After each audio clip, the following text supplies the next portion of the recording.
পুরো ফাঁকা মালিক সেই ভাবে ধরবি।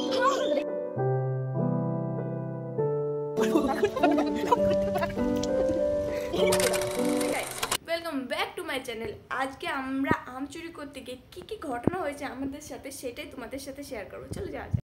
বাড়ি পুরো ফাঁকা, গাছে অনেক আম হয়েছে, পুরো ফাঁকা বাড়ি। আর আমরা এখন যাবো এই বাড়ি থেকে আম চুরি করতে। হ্যাঁ, আমি চুরি করতে যাবো। খাতি দিল না।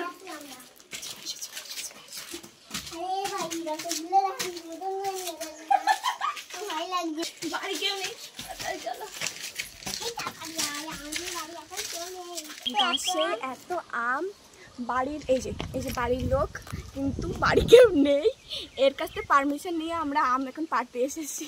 হ্যাঁ, আমি এখন খুব ভালো হয়ে আছি, সেই জন্য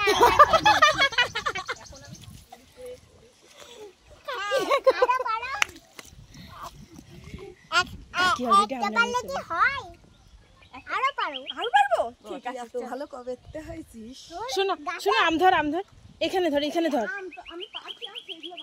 এ দেখ গাছের মাথায় পাগলি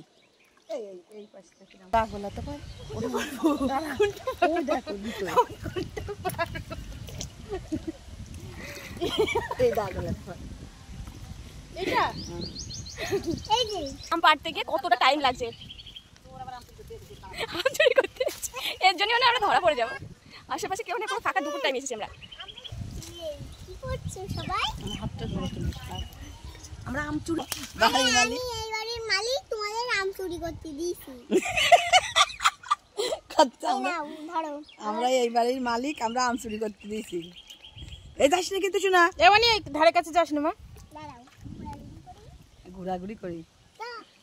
আর আমরা 3 চোরে মিলে 1 2 3 4 চোর মিলে আম চুরি করতে চলে এসেছি। তো আমি তো অনেক আম পেয়ে নিয়েছি। এই দেখো লিচুর মতন দেখা ধরে।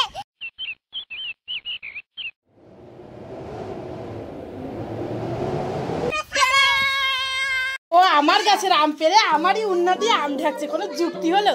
ও আমার গাছের আম পেরে আমারই উন্না দিয়ে আম ঢেকে বাড়ি নিয়ে যাচ্ছে, ভাবো। এই দেখো আমাদের কাছে কত আম হয়েছে, তা সত্ত্বেও আমরা গেছি প্রতিবেশীদের গাছের আম পাড়তে। মানে নিজেদের গাছে থাকতেও প্রতিবেশীদের গাছের আম যদি না খাওয়া টেস্টি মনে হয় না। তো দেখো আমরা আমাদের গাছের আম পাড়ার আগে দিদিদের গাছের আম পাড়তে গেছিলাম।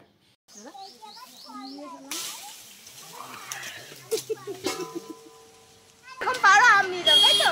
হ্যাঁ, আমাদের আমটা চুরি হয়ে গেছে, তো এবার ওনাদের আমটা চুরি করব। আর মালিক আছে এইভাবে ধরবি।